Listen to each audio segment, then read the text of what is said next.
Upon area पे fall करती है। यानी अगर 19,013 एकड़ को आप मल्टीप्लाई कर दें, किसी आम आदमी को भी दे दें और उसको बोलें कि 19,013 एकड़ लैंड को अगर मल्टीप्लाई कर दें, पाकिस्तान स्टील मिल के प्लांट की बात नहीं कर रहा, पाकिस्तान स्टील मिल के एसेट्स की बात नहीं कर रहा, पाकिस्तान स्टील मिल के जो इमूवेबल प्रॉपर्टी प्लांट मशीनरी उसकी बात नहीं करता, उसके जो प्रोविंसेस में जो ऑफिस है उसकी बात नहीं कर रहा, मैं तो सिर्फ लैंड की बात कर रहा हूँ। हाँ ठीक है। असल मसला पाकिस्तान स्टील की लैंड है। 19,013 एकड़ लैंड जो है वो उसकी फेयर मार्केट वैल्यू इस वक्त भी 19 खरब से 24 खरब रुपए बनती है। अगर आप 24 खरब रुपए, 19 खरब से 24 खरब का अगर आप मतलब ये है 19,013 को मल्टीप्लाई करें 9 करोड़ से 12.5 करोड़ के दरमियान एवरेज है, उससे अगर मल्टीप्लाई करें तो मिनिमम रेट 19 खरब से लेकर 19 खरब 40 अरब से लेकर ये 22 खरब से 24 खरब रुपए। चले 20 खरब लगा लेते हैं। जी 20 खरब भी लगाते हैं। अगर ओपन कॉम्पिटिटिव जाए तो इसकी अच्छी वैल्यू मिल सकती है।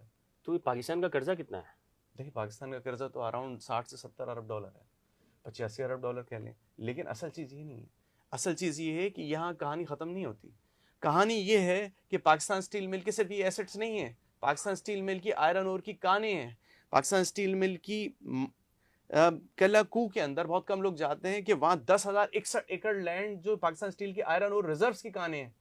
झम्पीर के अंदर 844 एकड़ लाइमस्टोन डोलोमाइट की कानें जो ब्लास्ट फर्नेस में काम आता है। मकली के अंदर 9,800 एकड़ की कानें हैं। ये हुकूमत पाकिस्तान और पब्लिक फंड था जो पब्लिक के पैसों से बनी, पब्लिक के 17.56 अरब रुपए से ही बनी, इसका पेड अप कैपिटल था। और इस वक्त उसके असासों की मालियत जो कम अज कम है, अगर उसको फॉरेंसिक ऑडिट के जरिए ऑडिट किया जाए तो प्लांट की जो इन्होंने एवरेज लगाई है वो $700 मिलियन वो अलग है। लेकिन अगर फेयर मार्केट वैल्यू लगाई जाए तो जमीन अलग है, प्लांट अलग है, और ये मालियत पाकिस्तान स्टील मिल की एक्चुअल मालियत, उसकी स्टील कॉर्प्स अलग है, पाकिस्तान स्टील फैब्रिकेटिंग कंपनी अलग है। ये सब डिक्लेयर की जा रही है कि टोटल लॉस है। पाकिस्तान स्टील मिल का कर्जा 229 अरब रुपए है।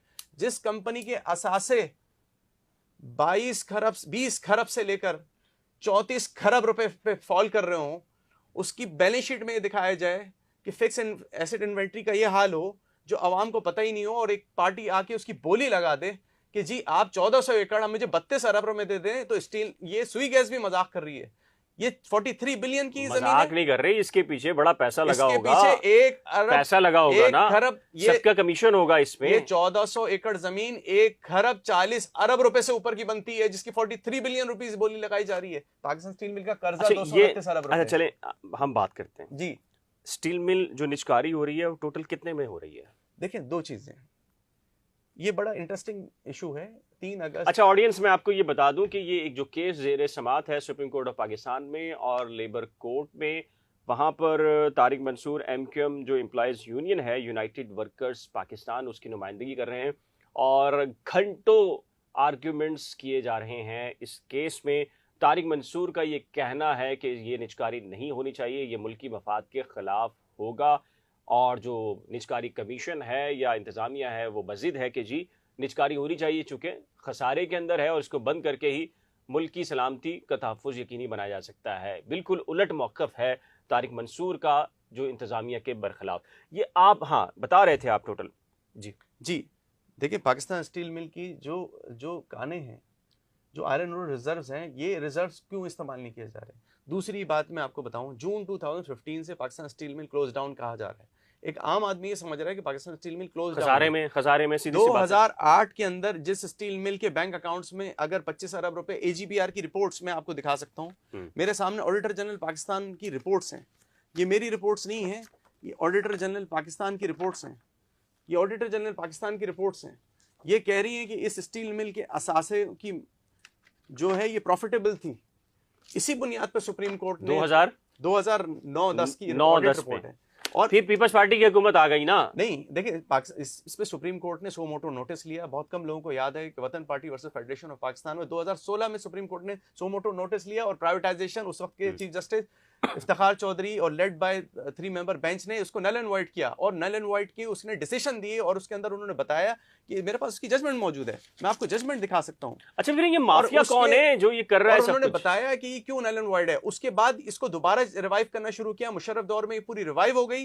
1998 में भी इसको डिफॉल्ट करार दिया गया, लेकिन इसके अंदर पोटेंशियल था, मुशर्रफ दौर में इसको रिवाइव किया गया। फिर 2006 में इसको प्राइवेटाइजेशन की कोशिश की गई, सुप्रीम कोर्ट इसने इंटरवीन किया कि फॉरेंसिक ऑडिट के बगैर आपने अंडर वैल्यूएशन की है, और सिटी ग्रुप वाली जो वैल्यूएशन पे उसको नल एंड वॉइड कर दिया।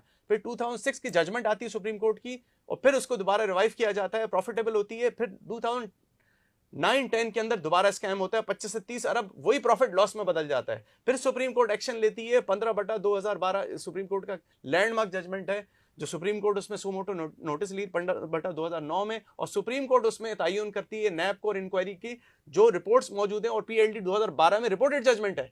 लेकिन उसके बाद फिर 2015 में गैस के बिल ना देने की वजह से, सुई गैस के बिल ना देने की वजह से अचानक इसका ब्लास्ट फर्नेस और दूसरी गैस की सप्लाई